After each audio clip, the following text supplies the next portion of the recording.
Good evening. Welcome to South Asia Newsline. I'm Lipakshi Khurana. Here are the top stories we're tracking for you on Monday, the 24th of June. Indian Air Force recreates Tiger Hill attack to commemorate 20 years of Kargil War. Former Taliban member says troop withdrawal key to progress in peace talks. And at least 5 killed after train derails in Bangladesh.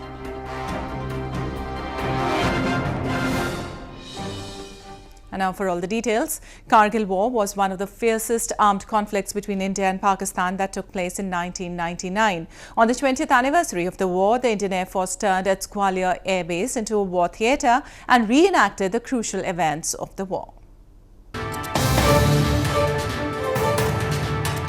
The Indian Air Force on Monday virtually turned the Gwalior Air Base in central India into a conflict theatre, recreating the Tiger Hill attack, commemorating 20 years of the Kargil War in 1999.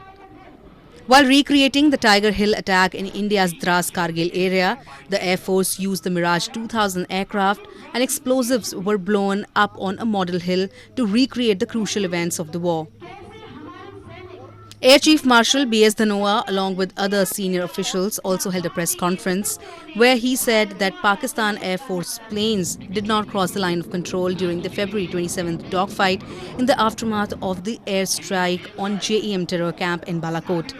हमारा क्या objective था, उनका क्या objective था? हमारा objective Balakot में strike करने का था, जो हम अचीव कर चुके हैं. उनका ऑब्जेक्टिव हमारे आर्मी के ठिकानों पे स्ट्राइक करने का था, वो नहीं कर सके. That is the bottom line. आपने कैसे किया, कितने आए, कहां गए, किस तरह का कॉम्बैट हुआ, बट आपको स्टेटेड आपका जो मिलिट्री ऑब्जेक्टिव है आपने अचीव किया कि नहीं किया. We achieved a military objective, they did not achieve their military objective, and none of them, let me tell you, crossed the line of control into our territory. The Kargil War was one of the fiercest conflict between India and Pakistan that took place between May and July of 1999. A number of events have been planned by the army next month to mark the 20th anniversary, which will be spread over 3 days.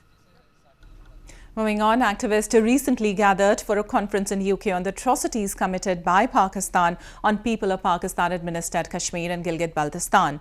The activists during the conference expressed concerns over rampant destruction of natural resources in the illegally occupied territories.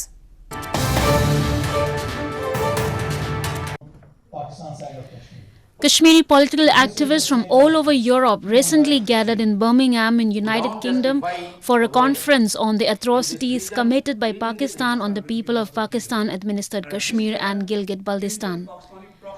The conference, titled International Kashmir Conference on Peace, Human Rights and Counter-Terrorism, also focused on the rampant destruction of land and resources in the illegally occupied territories. Pakistan has lately sanctioned multiple projects in Pakistan-administered Kashmir and Gilgit-Baltistan region that essentially aim to further suppress and marginalize the locals. We have no freedom of assembly, we have no freedom of expressions, and the terrorist infrastructure is going on, and they are more powerful because ISI and the other security forces and state institutions have supported them, and the local population is very deprived. The construction of a hydropower project on the Neelam River has severely affected life in Pakistan-administered Kashmir. Islamabad has also proposed the construction of Kohala project on Jhelum River, which is likely to aggravate the situation. Any voice of dissent that seeks to resist the exploitative agenda of Pakistan is muzzled with force. Recently, around 60 protesters were manhandled and put behind bars for carrying out a demonstration against the government. The next round of talks between the US and Taliban negotiators on Afghan peace process is expected to take place at the end of this month. Former members of the Taliban said that the two parties are expected to reach to some types of conclusion on a timetable for troop withdrawal as well as intra-Afghan talks.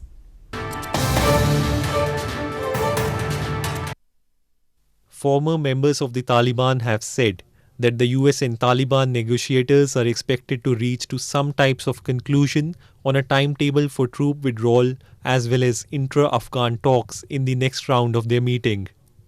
The meeting between the two sides is expected to take place at the end of this month. A former Taliban member, Abdul Shakur Mutmain, said the recent release of Taliban prisoners can have a good impact on the talks. افغانستان د دولت خو طالبان هم د زندانونو خوشی شوی دي او موږ ډیر امیدوار یو چې ان شاء الله تعالی په دې کې حتما د دوه طرف هغه غوښتنې شې دي هغه ان شاء الله تعالی چې مثبت نتیجه درسیږي ان شاء الله. کلی کلپ دروازه صلح و زمانبندی خروج قوای خارجی است. هرگاه به این توافق صورت بگیره باز به تمام مسائل رسیدگی شده میتونه. US Special Envoy Zalmay Khalilzad announcing June 29th as the date for the next round of talks said in a tweet that as per his visits to Afghanistan and Qatar, all sides, the Afghan government, the Taliban, Afghan politicians and members of the public want rapid progress. This comes after Pakistan on Saturday hosted a conference to bring together more than 50 Afghan leaders, including politicians and tribal elders, in a new initiative to bolster the faltering peace process. The US has been pushing Pakistan to use its influence with the Taliban to open direct negotiations with the Afghan government, which the Taliban regards as an illegitimate foreign-imposed regime. In news from Sri Lanka, Sri Lankan President Maithripala Sirisena has called for repealing the 19th Amendment to the Constitution, a law that clips presidential powers. He cited it as reason for political uncertainty in the country. Sri Lankan President Maithripala Sirisena, who will complete his term by the end of this year, on Sunday called for repealing the 19th Amendment to the Constitution. The 19A was the main election pledge of Sirisena when he challenged former President Mahinda Rajapaksa in 2015. Sirisena introduced the 19A in 2015, which reduced the presidential term for 5 years while taking away his absolute control over the dissolution of parliament. The president said the 19th Amendment was introduced because of the monarchical and dictatorial nature of the 18th Amendment introduced by the former government. The 18th Amendment, passed during former President Mahinda Rajapaksa's time in office, lifted the two-term limit on presidency and removed important checks on the exercise of executive power.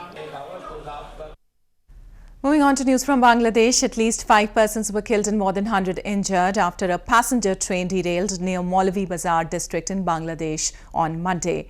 As rescue operations continued, authorities have formed a committee to probe the incident. A passenger train derailed near Maulavi Bazar district in Bangladesh on Monday, killing at least 5 people and injuring more than 100. The train was crossing a bridge on its way to the capital Dhaka from the eastern city of Sylhet when it went off the rails, Police Superintendent Muhammad Shah Jalal said. He said there could be more casualties inside the 2 carriages that fell into a canal. Local media reports said a 4-member committee has been formed to probe the incident. Delayed monsoon in India has compounded problems in many parts of the country. To appease rain gods, priests in India's western Mumbai city held a special prayers and performed religious rituals, hoping the ongoing water crisis will end. As taps run dry and the struggle for water in many parts of India intensifies, a group of priests on Sunday tried a different approach to bring the crisis to an end.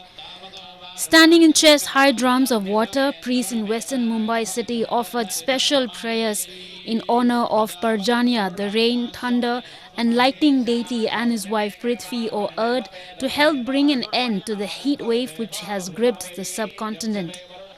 Appeasing rain gods with special prayers and performing religious rituals at temples has been an ancient practice across India, especially in western and southern parts of the country.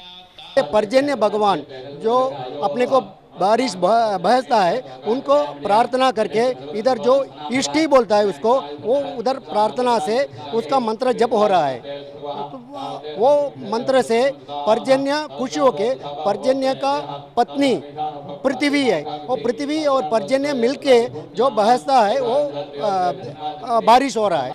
Villages and cities in many parts of India have run out of water, a problem campaigners have said is due as much to years of poor groundwater management as to a lack of rain. This year's monsoon is delayed, further compounding problems across a swath of western and southern India. A school run by a couple in India's northeastern Assam province is uplifting the lives of underprivileged kids. The school encourages pupils to bring in plastic waste in exchange for free schooling.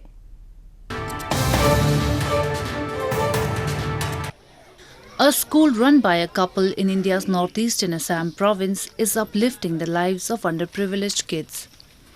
The Akshar Forum School in Pamohi in Assam province encourages pupils to bring in at least 20 pieces of plastic waste every week in exchange for free schooling. Armed with bags full of discarded plastic, students at this school are hoping to set a precedent with their efforts to save the planet. Parmita Sharma, the school co-founder, said they collect plastic waste to turn into eco-bricks to use in construction, which also helps students earn some money and keeps them out of manual child labor. In Assam, it's a very common problem. One can see plastic burning almost everywhere. So when we interacted with the students, we found out that this is a serious issue. And in the winter months, what happens is our students, they burn plastic for warmth. We wanted to put a stop to that immediately. So we made it compulsory for our parents that in order for the child to study in our school for free, they have to pledge to not burn single-use plastic at home and to send all plastic bags to our school. Despite a ban on single use of plastic across many Indian provinces, it continues to be widely used with thousands of tons of plastic waste generated daily that is dumped in streets, drains or landfill, according to the Central Pollution Control Board. Plastic pollution has affected land, waterways and oceans to a large extent, and 1.1 to 8.8 million metric tons of plastic waste enters oceans every year, harming animals as well as humans to an extent, according to the United Nations. A cricket museum in India's western Pune city is attracting cricket fans as World Cup fever grips the entire country. The museum showcases statistics, cricket memoirs and a lot of insights into Indian and international cricketers.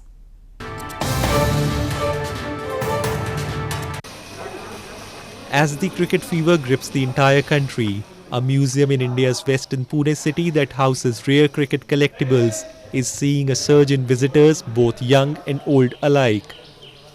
Situated in a residential apartment in the city, the museum is home to some of the rare articles belonging to or signed by famous international cricketers like India's Virendra Sehwag, former Australian captain Michael Clarke and West Indies star batsman Chris Gayle.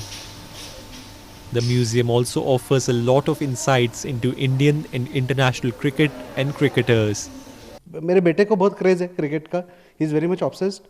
So उसी हिसाब से मैं आया था यहाँ पे with very low expectations, but यहाँ पे आने के बाद पता चला कि इतना और ये स्केल पे ये सब आर्टिकल्स वगैरह जमा किए गए हैं और इतना एफर्ट्स देके ये म्यूजियम बनाया गया है. One of the most prized items in the museum is a cricket bat signed by all World Cup winning captains. The museum also boasts of having cricket gears belonging to distinguished cricketers of yesteryears like Desmond Haynes, Gordon Greenidge, Mark Waugh and Ellen Border. Well, that's all we have for you from South Asia this evening. Now our viewers can watch the show on SouthAsiaNewsline.com. You can also visit us on Facebook.com/SAsia Newsline and follow us on Twitter @SAsia Newsline. That's all in tonight's edition. We'll see you same time tomorrow. Good night.